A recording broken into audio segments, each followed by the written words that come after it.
My name is Rowan Hale, 30 years old. Airports always smell like old coffee and new beginnings, which is funny because I came home to an ending wearing a smile. Mason was waiting in the doorway of my house with a grin so wide it looked rehearsed. We'd been together 3 years, engaged 6 months, and he'd been living here, the house I bought, just over a year. "Babe," he said, waving his phone like a flag, "I have the best surprise. You were stressed about wedding costs? I took initiative." My stomach lowered an inch. Mason's initiative had a pattern, volunteering me for things, rearranging my shelves, simplifying what wasn't his to simplify. "What did you do?" I asked, setting my carry-on down. "I sold all those dusty comics in the basement, made $8,000, he beamed. "We can use it for the honeymoon upgrade." The room tilted, then straightened. I anchored myself with a breath. "Which comics," I said carefully, "did you sell?" He shrugged, casual as a shrug can be. "All of them?" "The boxes in the storage room. I listed them on eBay as a bulk lot. Dealer snapped them up. Already shipped yesterday. It was honestly a win." The word win cracked against the walls. Those weren't boxes. They were 25 years of my life. Conventions with my dad, Saturday mornings hunting long boxes, a climate-controlled room I'd built out myself. Each short box labeled by publisher and era, a spreadsheet cross-referencing grades, certificates, insurance appraisals. I swallowed. "Mason," I said, "did you see any comics in hard plastic cases with grades on them?" He frowned. "Those thick plastic things? Yeah, a bunch. Why?" I opened my laptop, pulled up my collection spreadsheet. My hand was steady, my voice was steady, my heart was not. "This one," I said, pointing. "Amazing Fantasy number 15, CGC 9.8, first appearance of Spider-Man." "If it was in the basement," he said, "then yes, it went. Why are you being weird about this?" "That single comic," I said, "is worth around $80,000. His face drained. "That's ridiculous. It's a comic book." "It's history in near mint condition," I said, scrolling. "You also sold a complete early run of Amazing Spider-Man and my Neil Adams Batman collection. Conservative total value," I turned the screen so he could see the number, "about $250,000. He laughed, a brittle sound. "Come on." "You can Google it," I said. "I'll wait." He didn't move.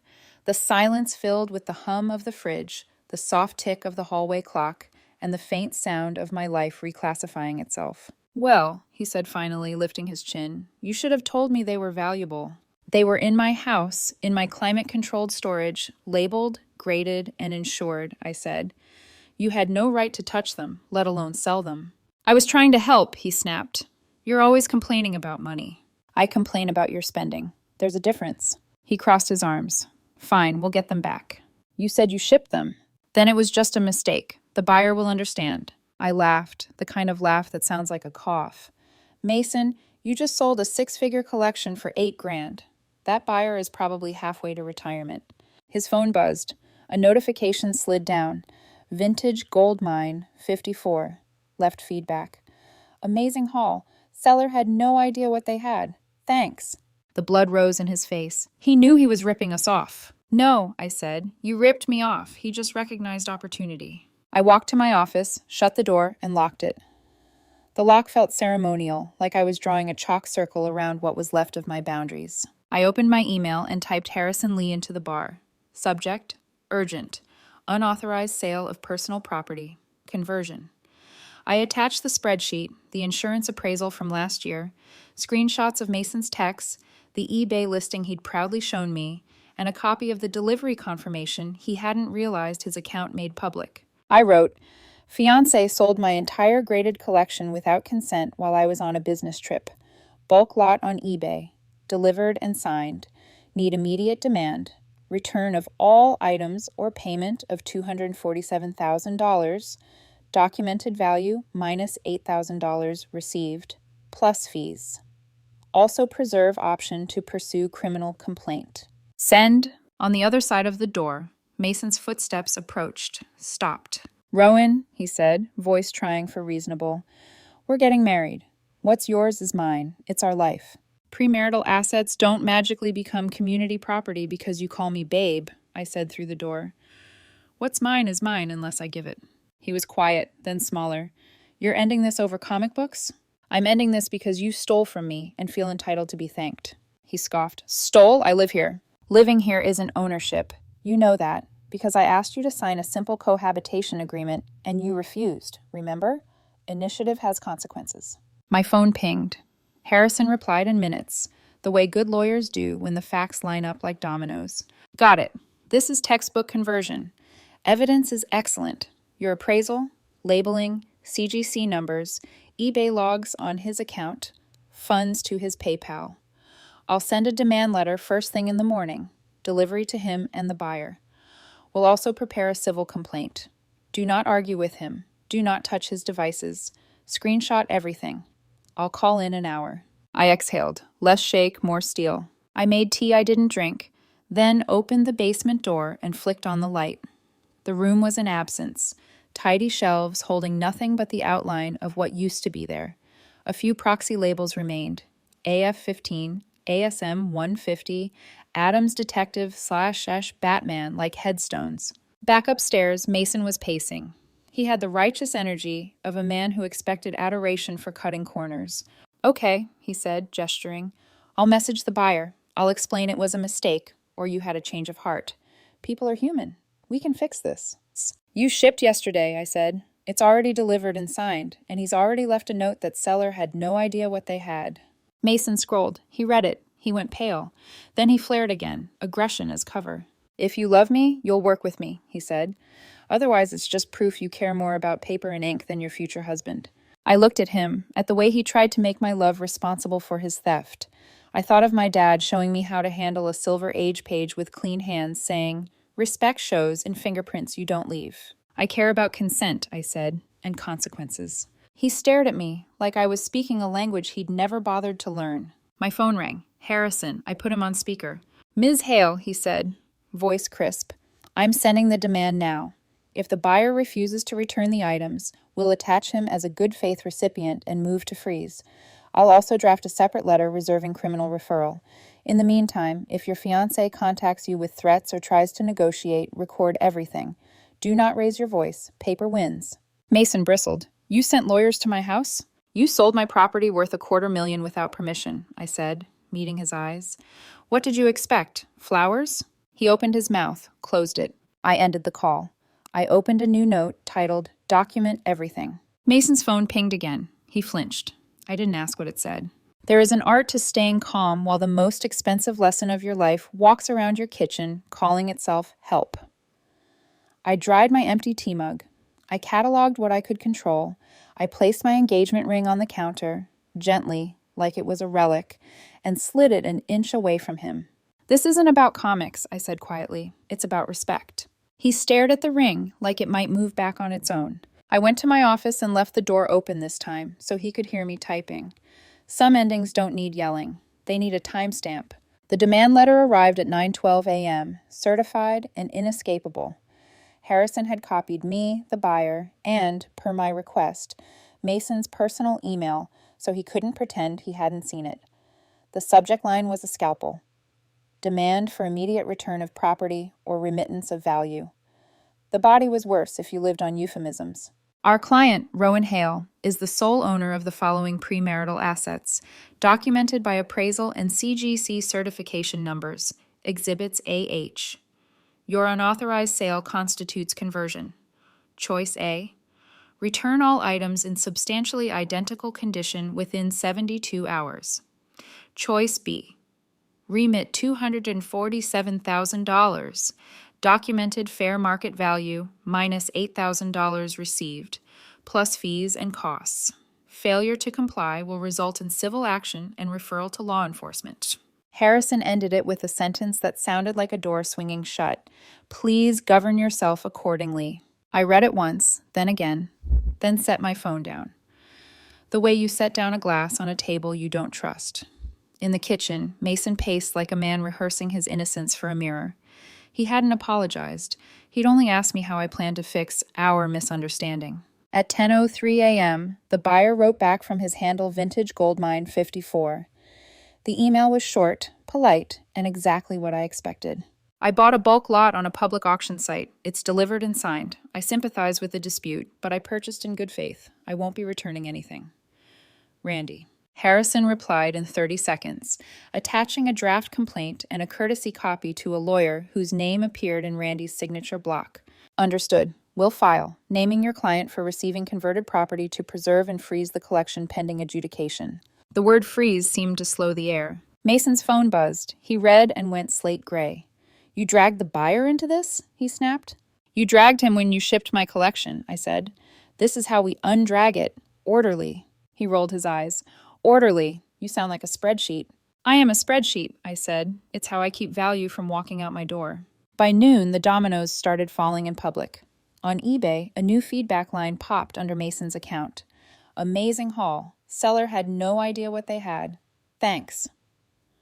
The way the internet can be both accurate and cruel still surprises me. Mason's first real panic looked like action. He called eBay, PayPal, the buyer, and even a number he claimed was seller support for emergencies.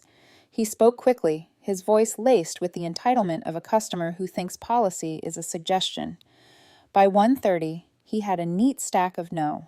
Delivered, signed, completed. Non-reversible outside fraud. Fraud, he said, brightening. We can say the buyer scammed us. He didn't scam anyone, I said.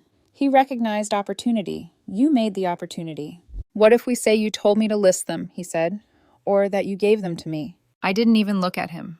I pulled up a text from last month and read aloud. Mason. Can I sell some of your old stuff to help with wedding costs? Rowan. No. Do not touch anything in the basement storage. Those are not community funds. I tilted the phone so he could see the little delivered check marks like nails in a board. He stomped to the living room, then came back carrying my ring from the counter. So our engagement means nothing. It means you were invited into my life, I said, not my inventory. By mid-afternoon, he shifted tactics. He posted on Facebook, a long status performed for sympathetic eyes. I tried to help with wedding costs, and my fiancé chose comic books over love. Guess we know her priorities. The comments arrived within minutes. Old acquaintances and new spectators praising his sacrifice and diagnosing my pathology in the same breath. Grow up. Toys over marriage? Red flag city. Brittany Shaw, the ex with a microphone for a personality, shared it to her stories, adding glittering text. Ladies, this is what emotional immaturity looks like. She followed with a carousel of educational slides about financial abuse that read like a horoscope for people who wanted to be right without being precise. I didn't respond. Harrison had warned me.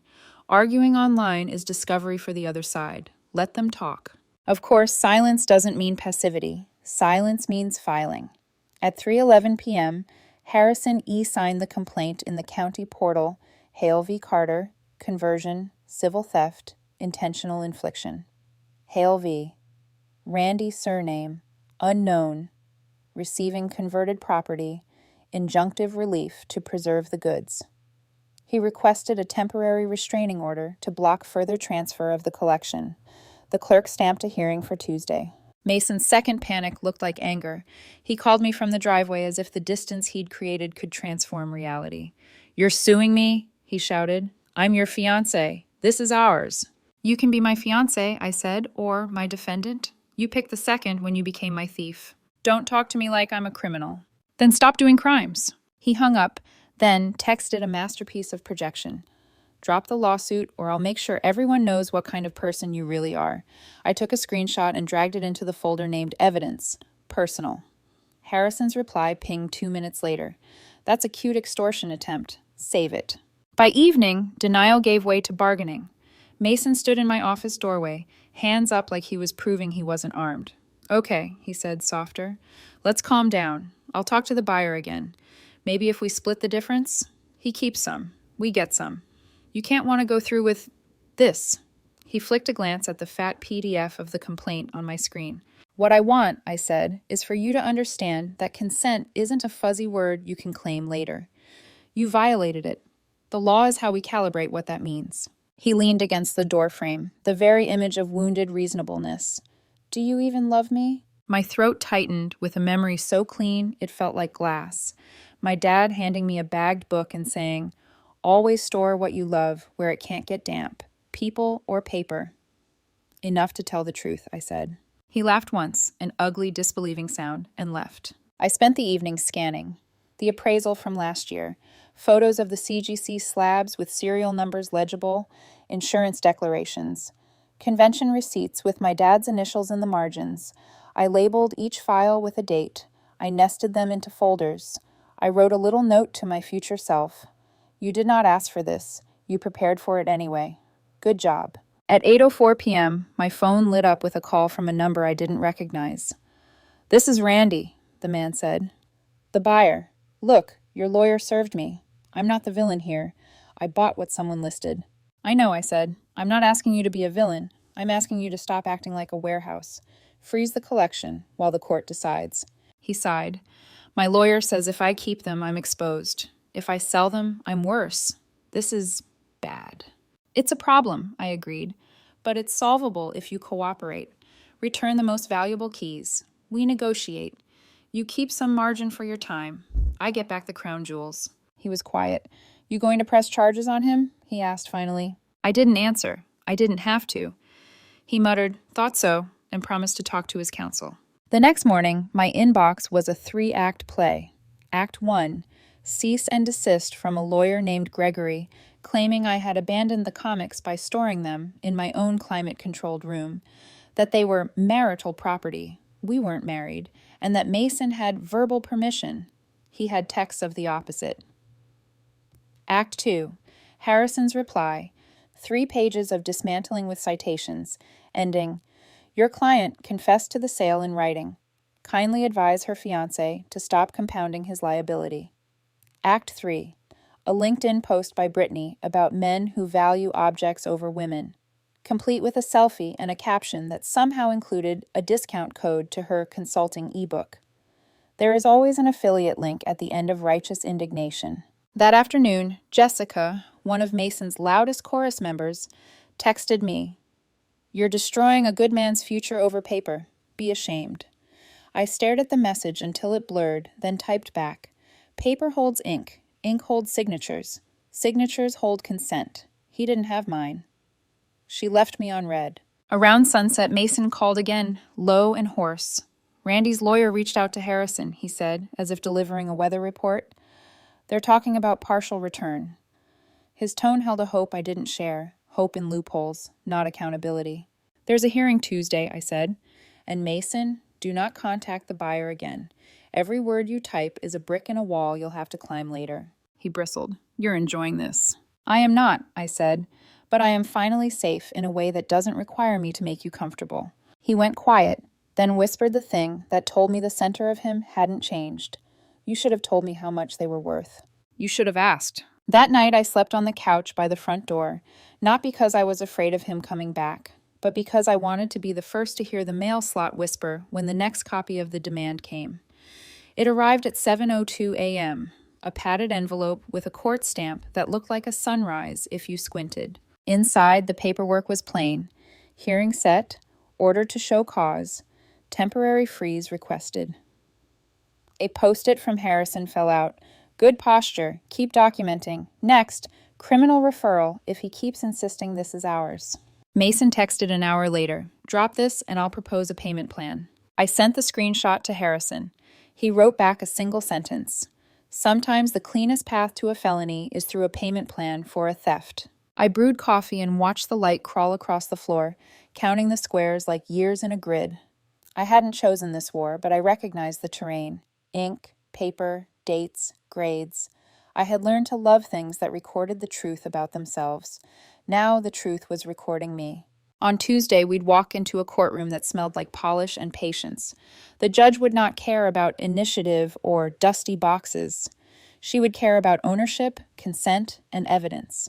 And for the first time since I saw an empty shelf where my history used to sit, I felt that careful, steady certainty I get right before a big appraisal. Not hope, not revenge. Order. The hearing lasted 12 minutes. 12 minutes to undo 3 years of trust. The judge read Harrison's summary once, turned to Mason, and asked a single question. Did you, or did you not, sell the property without your fiancé's consent? Mason hesitated. I was helping her, helping us, with wedding costs. That's not consent, the judge said. That's conversion. Injunction granted. Buyer ordered to preserve all items pending return or valuation. Next hearing in 10 days. The gavel sounded like punctuation at the end of a lie. Mason looked at me as though I'd burned his house down. He still didn't understand the difference between being caught and being wrong. 2 days later, Harrison called. The buyer blinked. Randy's lawyer had reviewed the eBay thread, the feedback, and the payment logs, then offered a deal. He'd return the most valuable slabs, worth about $180,000, in exchange for being dropped from the suit. He'd keep the lesser stock as compensation for shipping and inconvenience. It was the first time in weeks that something good sounded real. Do it, I said. By Thursday afternoon, the first box arrived at Harrison's office. I drove down, opened the flaps, and saw familiar blue labels. Amazing Fantasy number 15, CGC 9.8, untouched. Perfect. I felt something in my chest unclench for the first time since the trip. When Mason found out, his reaction wasn't relief. It was fury. "You settled without me?" he shouted over the phone. "I didn't need your permission to fix what you broke," I said. He switched from rage to panic in seconds. "Randy's going to testify, isn't he?" "Yes," I said simply. Harrison had already filed the updated claim, and the county prosecutor's office had opened a criminal investigation for grand larceny. The detective assigned, Detective Morrison, called me directly. His voice was measured, curious. "I collect too," he said. "Golden Age Superman. I know what these things mean to people. Let's talk about your fiancé." I told him everything. The text about taking initiative, the eBay listing, the appraisal, the delivery confirmation. He paused. "You understand what this is, right? With that value, it's not petty theft. It's a felony. Grand larceny, second degree." "I understand," I said. "And your pressing charges?" I looked at the spreadsheet still open on my laptop, my dad's initials beside each title, like ghosts of handwriting. "Yes," I said. "I am." Monday, 9:43 a.m. Detective Morrison called again. He's in custody. They'd arrested Mason at work, a mid-level marketing firm where irony went to die. He'd been hauled out during a team meeting, still holding his reusable coffee cup. By noon, the internet had its hands on the mugshot. Someone leaked it, maybe Randy, maybe an office coworker, but it didn't matter. The caption under his photo read, "Man arrested for selling fiancé's $250,000 comic collection for $8,000. The comment section was brutal. I didn't share it, but I saved it, for the record. That evening, my phone rang again. Darlene Carter, his mother. "How could you?" she started before I could say hello. "You ruined his life." "He ruined his own," I said. "He's a young man who made a mistake. His mistake involved multiple crimes and a shipping label." "He didn't know the value?" "He didn't ask." Her voice sharpened. "He told me you were manipulative, controlling about money, treated him like a child." "I asked him not to sell my property," I said. "That's not control. That's boundaries." "He's going to prison over paper." "Paper with provenance," I said quietly. "Paper with value." She hung up, but not before throwing her final stone. "You'll regret this when you realize no one will ever love you like he did." It didn't land. Love that steals isn't love. Mason made bail the next day. He didn't go home. He wasn't allowed to under the restraining order, but he went online. By noon, he'd posted his comeback narrative on Instagram. Some people weaponize the legal system because they can't handle being left. Brittany Shaw reshared it, adding a caption. "Imagine calling the cops on your own fiancé over comics. Red flags everywhere." Within hours, their little army of sympathy had formed. Jessica posted about toxic partners who hoard and control finances. A minor YouTuber made a video titled, "When Collecting Becomes Obsession." I watched the first 30 seconds, then closed the app. Noise is just a form of confession. The guilty are always the loudest. But the story didn't end online. Randy sent Harrison a copy of new messages from Mason, dated after the injunction. "Mason, don't give everything back. Keep a few big ones and say they were damaged. She'll never know." Randy, "This is obstruction, man. Don't text me again." Randy forwarded the whole thread to the prosecutor. The next morning, Detective Morrison called again, almost apologetic. "Ms. Hale, I'm sorry to bother you, but we're adding charges. Witness tampering, obstruction." "And he tried to text you, didn't he?" "Yes," I said, forwarding the latest voicemail where Mason's voice alternated between begging and threats. "You're doing the right thing," the detective said. "Most people back down when family guilt starts." "I already buried one, Father," I said softly. "I don't intend to lose myself, too." He didn't know what to say after that. Mason's court-appointed lawyer, a man named Gregory, lasted less than a week before dropping him. He released a one-sentence statement to the court, client unwilling to heed legal advice. The next day, Mason showed up outside Harrison's office, pacing until security told him to leave. The footage from the lobby camera became part of the record. At night, he started emailing me from new accounts, all the same rhythm: apology, plea, accusation, self-pity. You're destroying my life. We could have been happy. You'll see what you've done when I'm gone. I forwarded everyone to Detective Morrison. Each message became a line in the growing case file. A week before the trial, Randy officially settled. He handed over the high-value books in exchange for immunity and, as a final twist, a statement. She contacted me privately before the auction ended, said if I won, she'd throw in extras that weren't listed. Told me her fiancé was an obsessive nerd who deserved it. Said she wanted him to learn a lesson.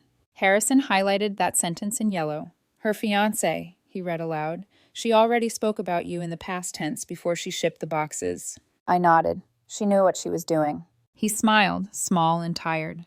Then let's make sure the court knows too. The morning of the preliminary hearing, Mason showed up in a suit that probably cost more than his bail. He looked polished, contrite, perfectly rehearsed, until the judge listed the evidence.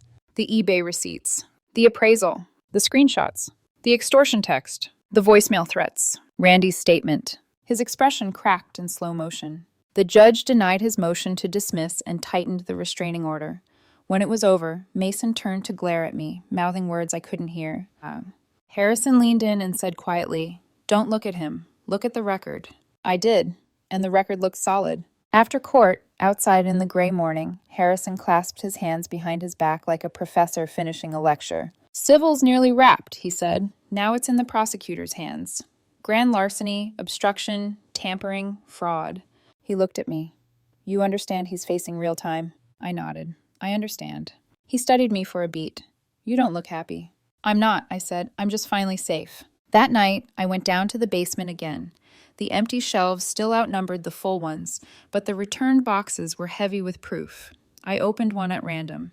Inside lay a worn note, my dad's handwriting from decades ago. "Remember, the difference between value and price is how much you care." I smiled.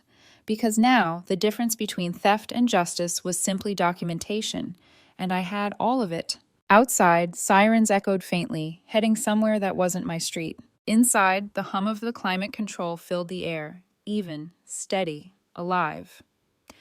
6 months later, the trial began. The courthouse had the same echo as a museum: marble floors, polished benches, and whispers that never truly stopped. Mason sat at the defense table, shoulders squared but eyes darting, the posture of a man pretending he could still control the narrative. His mother, Darlene, was behind him, already crying before the judge even entered. His father, Robert, sat 2 rows back, hands clasped, expression hollow, like a man who'd finally stopped defending the indefensible. When the judge called the court to order, the rustle of papers sounded like wings folding. The prosecution started simply. They displayed the eBay receipts, the CGC certificates, the appraisal reports. Then came the screenshots. Mason's text saying, "Sold the comics, made $8,000. We can use it for the honeymoon." My response, "You did what?" The buyer's message, "Seller had no idea what they had. Thanks." Each exhibit landed like a hammer. The prosecutor turned to the jury. "These aren't just comic books, Vanner," she said. "They're evidence of deliberate theft, deception, and entitlement." Then they played the recorded call, the one where Mason threatened, "Drop the lawsuit or I'll make sure everyone knows what kind of person you really are." The sound of his voice filled the courtroom. He shifted in his seat but didn't look up. The witnesses followed like dominoes. Randy, the buyer, testified first. "She contacted me directly," he said. "Offered extras if I paid fast. Said her fiancé was obsessed, and it was time he learned a lesson." He glanced toward Mason. "I didn't realize she was serious until your lawyer called." Then came Detective Morrison, calm, methodical, with an evidence binder thicker than a novel. He confirmed every detail: transaction dates, shipment tracking, valuation, recorded statements. "It wasn't ignorance," he said. "It was intent. Mr. Carter knew exactly what he was doing." When it was my turn, the prosecutor's tone softened. She asked me to explain the collection, the years, the value, the meaning. I took a slow breath. "My dad taught me to collect," I said. "It wasn't about money. It was about care. Every issue I bought or traded had a story attached to it. who I was with, where we found it. I stored them, cataloged them, insured them. They were pieces of history, both pop culture and personal. The prosecutor nodded. And did you ever give your fiancé permission to sell them? Never, I said. In fact, I told him not to touch anything in the basement. The texts are right there. She smiled faintly, then turned to the judge. No further questions. When I stepped down, Mason tried to catch my eye. I didn't give him that comfort. The defense began its desperate theater. Their argument was absurd but predictable. They were engaged, community property in spirit. He acted out of love, not greed. She's vindictive, using the system for revenge. Then Mason took the stand. He adjusted his tie like a man hoping a straight knot could fix a crooked conscience. I was trying to help, he said. She was obsessed with those comics. I thought selling them would help us move forward, start our life. The prosecutor stood. Mr. Carter, are these your messages asking the buyer to keep a few big ones and say they were damaged? He blinked. That was taken out of context. Would you like to provide context? No. Did you or did you not profit from the sale of your fiancé's property? He hesitated. Not personally. You received the $8,000 into your PayPal account. Well, yes, but... Thank you. No further questions. Mason slumped slightly, the tie no longer helping. Then came the blog posts. The prosecutor pulled up screenshots from Brittany's site. When collecting becomes control, complete with photos of me cropped from old Facebook albums. She scrolled to the comments section, one of which was written by Mason himself under a fake name. She hoarded comics and money. I just tried to free us. The prosecutor turned to the jury. This wasn't a mistake. It was a campaign. Even the defense didn't object. After 3 days of testimony, the case went to the jury. 2 hours later, they returned. Guilty, the foreperson said, on all counts, grand larceny, fraud, and attempted obstruction. The air left Darlene's lungs in one sharp sob. Robert closed his eyes. Mason looked straight ahead, jaw clenched, refusing to meet anyone's eyes. The judge scheduled sentencing for the following week. That week crawled by. I stayed busy, working, rebuilding, cataloging what had been returned. I still had losses, but the core of the collection had survived. The Amazing Fantasy number 15 was back in its case, valued higher than ever. Harrison joked that the court coverage had turned it into a celebrity comic. He was probably right. When sentencing day arrived, the courtroom was quieter. No reporters this time, just the people who had to be there. The judge read from her notes. Mr. Carter, you displayed deliberate deceit, financial manipulation, and total lack of remorse. You stole not only property but trust. You're sentenced to 2 to 4 years in state prison and ordered to pay restitution of $240,000 upon release. Darlene sobbed again. Mason's face went blank, the look of someone realizing there's no more pretending left to do. Outside, Robert approached me. He looked tired but steady. You did the right thing, he said quietly. I know, I said. I just wish I hadn't had to. He nodded. Maybe prison will teach him what love and ownership really mean. Then he walked away, shoulders bowed, like a man carrying 2 kinds of loss. Months passed.